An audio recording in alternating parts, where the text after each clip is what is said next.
पहलवान की ढोलक, फणीश्वर नाथ रेणु, जोड़े का दिन, अमावस्या की रात। ठंडी और काली, मलेरिया और हैजे से पीड़ित गांव बृहत्तर शिशु की तरह धर धर काँप रहा था।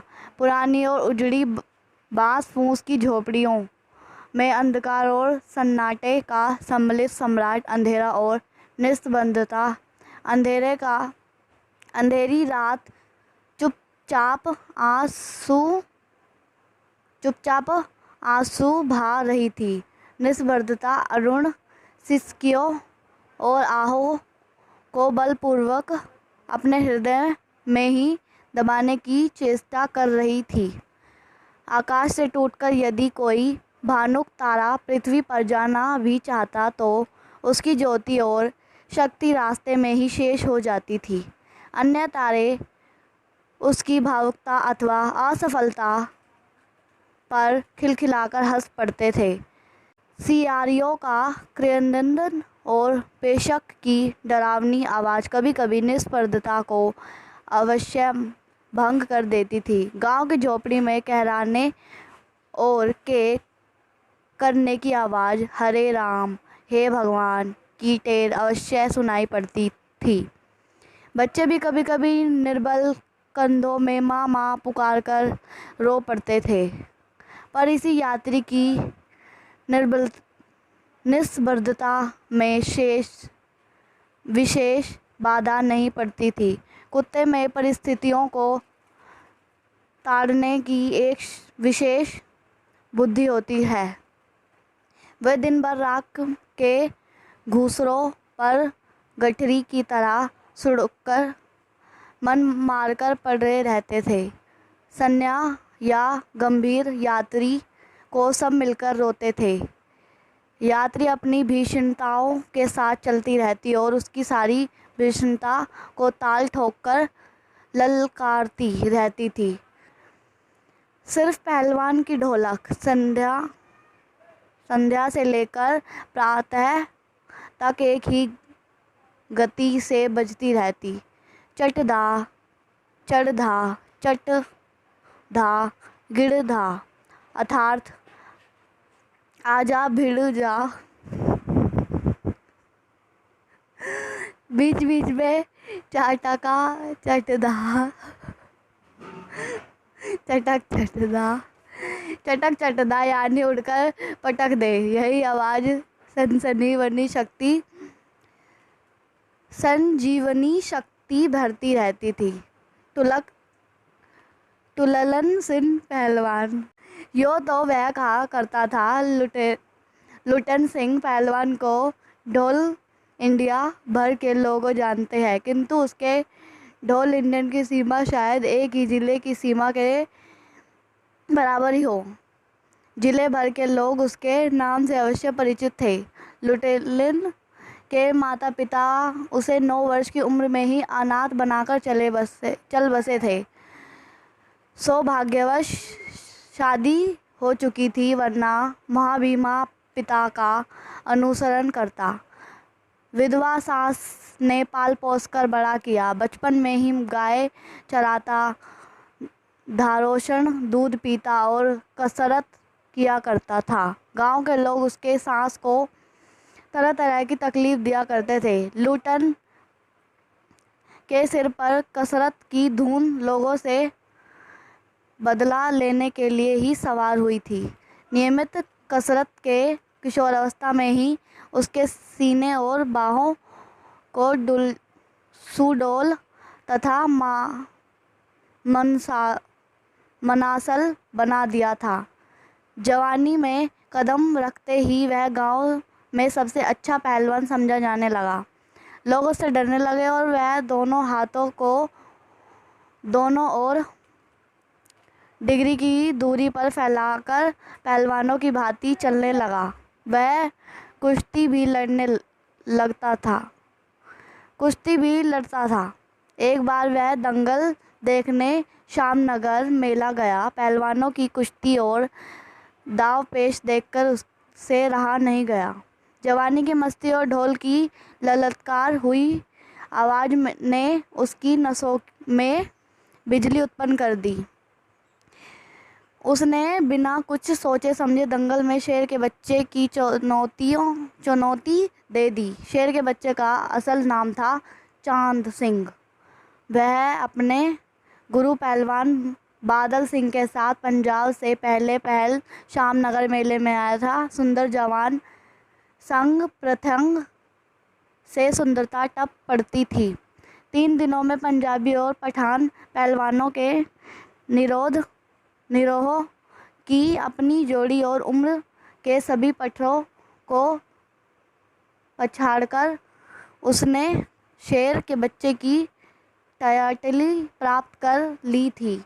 इसलिए वह दंगल के मैदानों में लंगोट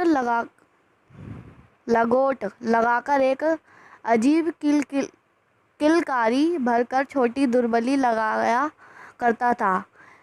देसी नौजवान पहलवान उसके लड़ने की कल्पना से भी घबराते थे। अपनी टाइटल को सत्य प्रमाणित करने के लिए ही चांद सिंह बीच बीच में दौड़ता फिरता था। दंगल और शिकार प्रिय शामनगर के वृद्ध राजा साहब उसके दरबार में रहने की बात कर ही रहे थे कि लूटन ने शेर के बच्चे को चुनौती दे दी। सम्मान प्राप्त चांद सिंह पहले तो किंचित उसकी स्पर्श पर मुस्कुराया, फिर बाज की तरह उस पर टूट पड़ा। शांत दर्शकों की भीड़ में खिलबली मच गई। पागल है मेरा ये मरा। पर वे हमारे बहादुर लूटन बड़ी सफाई से आक्रमण को संभालकर निकलकर खड़ा हुआ और पैतरा दिखाने लगा। राजा साहब ने कुशौती बंद करवाकर लूटन को अपने पास बुलाया और समझाया। अंत में उसकी हिम्मत की प्रशंसा करते हुए 10 रुपए का नोट देकर कहने लगे, जाओ मेला देखकर घर आओ। नहीं सरकार, हम लड़ेंगे। हुक्म हो सरकार, तुम पागल हो? जाओ। मैनेजर साहब से लेकर सिपाहियों तक ने धमकाया। ढेर में गोश्त नहीं, लड़ने चले हैं शेर के बच्चे से। सरकार इतना समझ रहे हैं। दुहाई सरकार, पत्थर पर सिर पटककर मर जाऊंगा। मिले हुक्म। वह हाथ जोड़कर गिड़गिड़ाता रहा था। भीड़ अधीर हो रही थी। बाजे बंद हो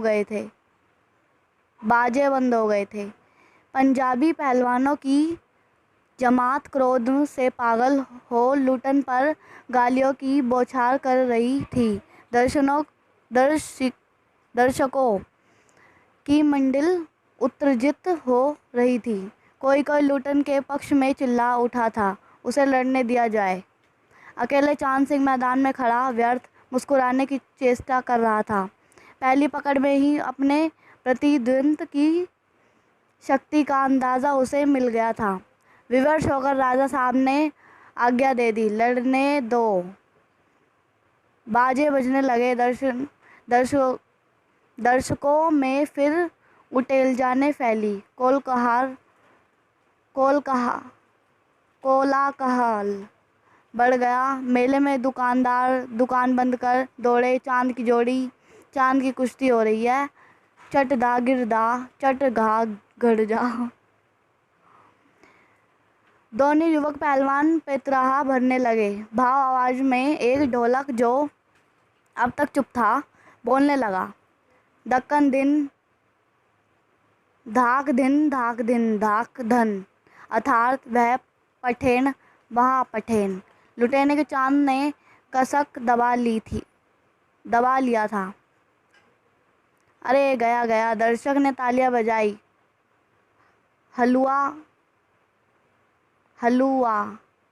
हलुका हो जाएगा। हलुका हंसी खेल नहीं।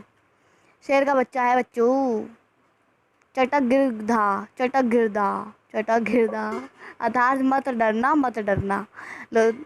लूटन की गर्दन पर कुहेनी डालकर चांद चित करने की कोशिश कर रहा था। वही दफन दे बहादुर बादल सिंह अपनी शिष्य को उत्साहित कर रहा था। लुटेन की आंख बाहर निकल रही थी, उसकी छाती फटने को ही हो रही थी। राजमत हुक्म चांद के पक्ष में ही था।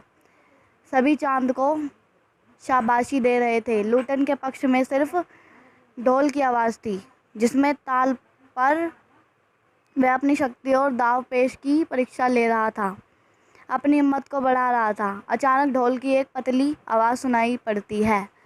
धाक धन तड़क तड़क तन, धाक धिना तड़क तिना। लुटेन को स्पर्श सुनाई पड़ा। ढोलक कह रहा था, दाव काटो बाहर हो जा, दाव काटो बाहर हो जा। लोगों के आश्चर्य की सीमा ना रही।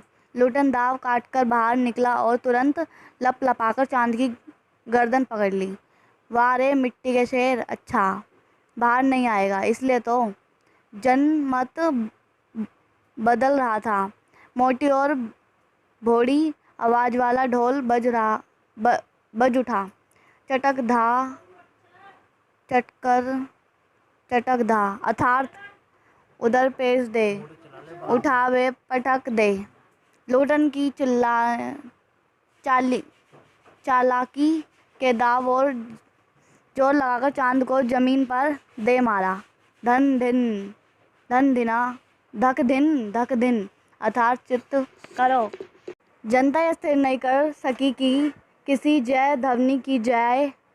फलत अपनी अपनी इच्छानुसार किसी ने माँ दुर्गा की, किसी ने महावीरता की, कुछ ने राजा श्यामनंद की जय ध्वनि की। अंत में सम्मिलित जय के आकाश गूंज उठा। विजय लुटेन कुदालता फालता ताल ढोकता सबसे पहली बाजे वाली की ओर दौड़ ढोलों को श्रद्धापूर्वक प्रणाम किया। फिर दौड़कर उसने राजा साहब को गोद में उठा लिया। राजा साहब की कीमती कपड़े मिट्टी में सन गए। मैनेजर साहब ने आपत्ति की, हा रे, किंतु राजा साहब ने स्वयं उसे छाती से लगाकर गदगद होकर कहा, जीते रहो बहादुर, मिट्टी की लाज रख ली। पंजाबी पहलवानों की जमात नंद सिंह की आंखें पहुंच रही थी। लुटेन को राजा साहब ने पुरस्कृत ही नहीं किया, अपने दरबार में सदा के लिए रख लिया। तब से लुटेन राज पहलवान हो गया और राजा साहब से लुटेन सिंह कहकर पुकारने लगे। राजा पंडितों में मुंह भिचकाया, हुजूर, जाति का दुसाध सिंह। मैनेजर साहब क्षेत्रीय थे। क्लीन शेड चेहरे को सुकिचित करते हुए अपनी पूरी शक्ति लगाकर नाक के बाल उड़ा रहे थे। चुटकी से अत्याचार बल को रगड़ते हुए बोले, हाँ सरकार, ये अन्याय है। राजा साहब ने मुस्कुराते हुए सिर्फ इतना ही कहा। उसने क्षेत्रीय का काम किया था। उसी दिन से लुटेन सिंह पहलवान की कुर्ती दूर दूर तक फैल गई। पौष्टिक भोजन और व्यायाम तथा राजा साहब की स्नेह दृष्टि ने उसे समृद्धि के चार चांद लगा दिए। कुछ वर्ष में ही उसने एक एक कर सभी नामी पहलवानों को मिट्टी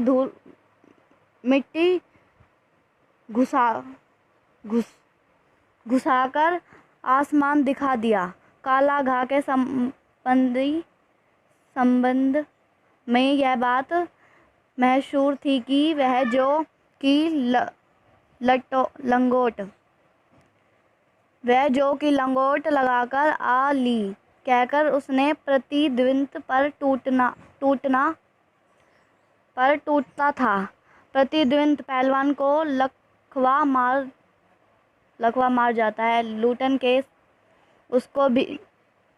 उसको भी पटाकर पटाकर लोगों को भ्रम दूर कर दिया। उसके बाद वह राजा दरबार का दार्शनिक जीव ही रहा था। चिड़ चिड़ियाखाने में पिंजरे और जंजीरों को झंझोरकर बांध धाड़ता हाँ उड़ हाँ ओम हाँ ओम। सुनने वाले कहते, राजा का बाग बोला। ठाकुर बावड़े के सामने पहलवान गरजता, महावीर। लोग समझ लेते पहलवान बोला। मेलों में वह घुटने तक लंबा चौड़ा पहने अस्त व्यस्त पगड़ी बांधकर मत वाले हाथी की तरह घूमता चलता। दुकानदारों को चुड़ैल चुहल करने की सूझती। हलवाई अपनी दुकान में बुलाता, पहलवान काका ताज़ा रसगुल्ले बनाए हैं, ज़रा नाश्ता कर लो। पहलवान बच्चों की सी स्वाभाविक हंसी हंसकर कहा, अरे तनिक मनी काहे, ले आवा ढेर से, और बैठ जाता। 2 सेर रसगुल्लों को उदरदस्त करके मुंह में 8-10 पान की गिलोरियों को थूकी को पान के रस से लाल करते हुए अपनी चाल में मेले में घूमता। मेले के दरबार लौटते समय उसका अजीब हुक्लिया करता। आंखों पर रंगीन अबरख का चश्मा, हाथ में खिलौनों को नचाता और मुंह में पतली सी सीटी बजाता। हंसता हुआ वह वापस आता। बल और शरीर की वृद्धि के साथ साथ बुद्धि घटकर बच्चों की बुद्धि के बराबर ही रह गई थी। उसमें दंगल में ढोल की आवाज़ सुनते ही वह अपने भारी भरकम शरीर का दर्शन करना शुरू कर देता था। उसकी जोड़ी और मिलती नहीं थी। यदि कोई उससे लड़ना भी चाहता तो राजा साहब लूटन को आज्ञा ही नहीं देते। इसलिए वह निराश होकर लंगोट लगाकर देर में मिट्टी बल और उड़ाकर उछलकर अपने को सांड या भैंस साबित करता रहता था। बूढ़े राजा साहब देख कर मुस्कुराते रहते। यूं ही 15 वर्ष बीत गए। पहलवान अजय रहा। वह दंगल में अपने दोनों पुत्रों को लेकर उतरता था। पहलवान की सास पहले ही मर चुकी थी। पिता पहलवान की स्त्री भी 2-2 पहलवानों को पैदा करके स्वर्ग सुधार गई थी। दोनों पिता की तरह गठीले और तड़के थे। दंगल में दोनों को देखकर लोगों के मुंह से अनायास ही निकल पड़ता, वाह, बाप से भी बढ़कर निकले ये दोनों बेटे। दोनों ही लड़के दरबार में भावी पहलवान घोषित हो चुके थे। अतः दोनों का भरण पोषण दरबार से ही हो रहा था। प्रतिदिन प्रातःकाल पहलवान स्वयं ढोलक बजाकर दोनों से कसरत करवाते। दोपहर में लेटे लेटे दोनों को सांस्कृतिक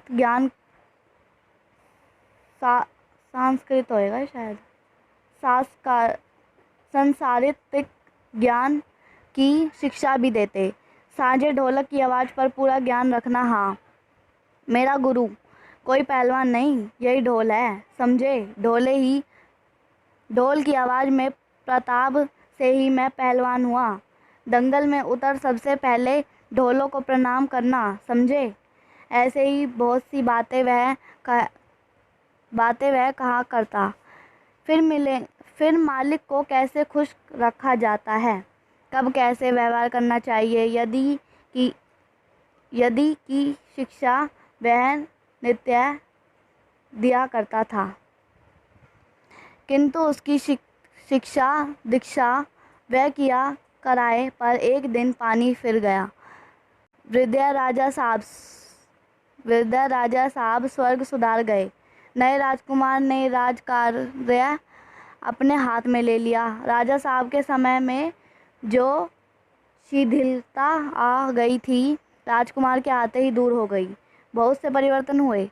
उनके परिवर्तनों के चेठाघाट में पड़ा। पहलवान भी दंगल का स्थान घोड़े के रेस ने ले लिया। पहलवान तथा दोनों भावी पहलवानों का दैनिक भोजन व्यय सुनते ही राजकुमार ने कहा, टेरुबुल। पहलवान को साफ जवाब मिल गया। राज दरबार में उसकी आवश्यकता नहीं, उसको गिड़गिड़ाने का भी मौका नहीं दिया गया। उसी दिन वह ढोल कंधे से लटकाकर अपने पुत्रों के साथ अपने गांव में लौट आया तो वहीं रहने लगा। गांव के एक छोर पर गांव वालों ने एक झोपड़ी बांध दी। वहीं रहकर वह गांव के नौजवानों और चारवाहों को कुश्ती सिखाने लगा। खाने पीने का खर्चा गांव वालों की ओर से बंधा हुआ था। सुबह शाम वह स्वयं ढोलक बजाकर अपने शिष्यों और पुत्रों को दावपेश वगैरह सिखाया करता था। गांव के किसान और खेतीहर मजदूर के बच्चे भला क्या खाकर कुश्ती सीखे। धीरे धीरे पहलवान का स्कूल खाली पड़ने लगा। अंत में अपने दोनों पुत्रों को ही वह ढोलक बजाकर लड़ाता था, सिखाता रहा। दोनों लड़के दिन भर मजदूरी करके जो कुछ भी लाते उसी में गुजर होती रही। अकस्मात गांव पर वज्रपात हुआ। पहले अनावृष्टि, फिर अन्न की कमी। जब मलेरिया और हैजे ने मिलकर गांव को भूलना शुरू कर दिया, गांव के प्राय सुन्ना हो चला था। घर के घर खाली पड़ गए थे। दिन में तो कल रहा हाहाकार तथा हृदय विदाकर रुदन के बावजूद लोगों के चेहरे पर कुछ प्रदा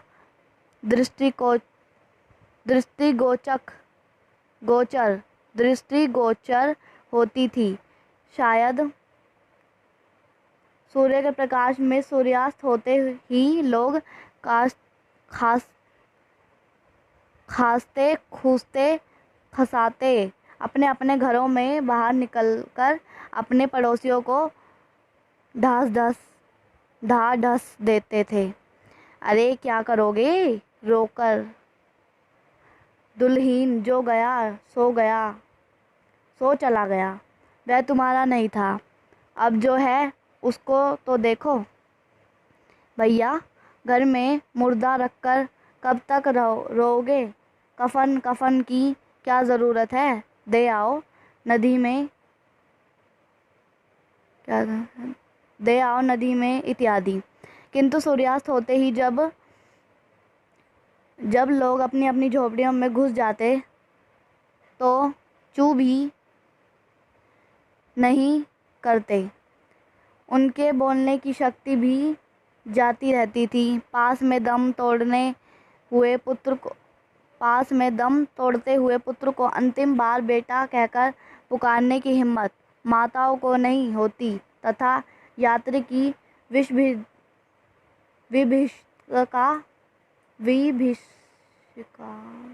विभीषिका को काफ़ी पहलवानों को ढोलक ही ललकार कर चुनौती देती रहती थी। पहलवान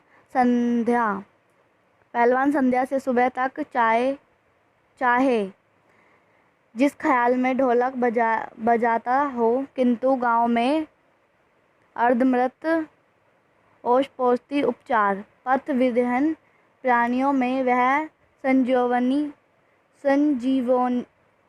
संजीवनी शक्ति ही बढ़ती थी।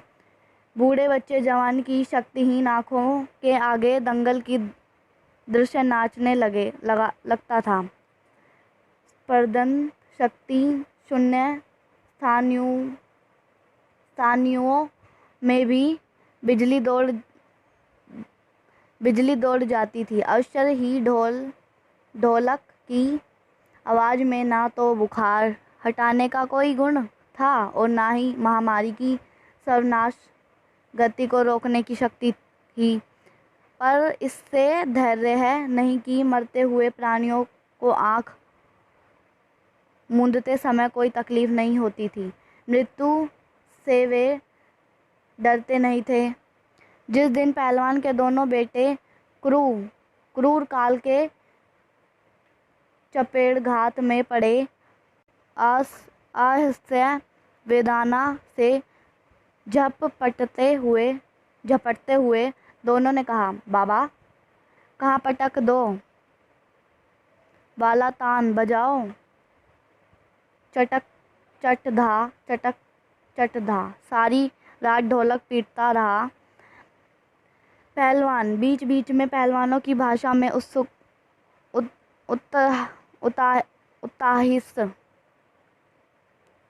उत्साहित भी करता था। मारो बहादुर। प्रातःकाल उसने देखा, उसके दोनों बेटे जमीन पर निस्पृदन पड़े थे। दोनों पेट के बल पड़े हुए थे। एक ने दांत से मिट्टी खोद ली थी। एक लंबी सांस लेकर पहलवान के मुस्कुराने की चेष्टा की थी। दोनों बहादुर गिर पड़े। उस दिन पहलवान ने राजा श्यामानंद की दी हुई रेशमी जांघिया पहन ली। सारे शरीर में मिट्टी मलकर थोड़ी कसरत की, फिर दोनों पुत्र को दोनों कंधों पर लादकर नदी में बहा आए। लोगों ने सुना तो दंग रह गए। कितने ही हिम्मत टूट गई। किंतु उस रात में फिर पहलवान की ढोलक की आवाज़ प्रतिदिन की भांति ही सुनाई पड़ी। लोगों की हिम्मत दुगनी बढ़ गई। पिता माताओं ने कहा, दोनों पहलवान बेटे मर गए, पर पहलवान की हिम्मत तो देखो, क्या कलेजा है। 4-5 दिनों के बाद एक रात को ढोलक की आवाज़ नहीं सुनाई पड़ी। ढोलक नहीं बोला। पहलवान के कुछ दिलेर किंतु रूठे शिष्यों ने प्रातःकाल जाकर देखा, पहलवान की लाश चित पड़ी है। रात में सियारों ने बाई झाग के मांस को खा डाला और पेट में भी आंसू पोंछते हुए एक ने कहा, गुरुजी कहा करते थे कि जब मैं मर जाऊं तो चिता पर मुझे पेट के बल सुलाना। मैं जिंदगी में कभी चित नहीं हुआ और चिता सुलगाने के समय ढोलक बजा देना। वह आगे नहीं बोल सका। पास में ही ढोलक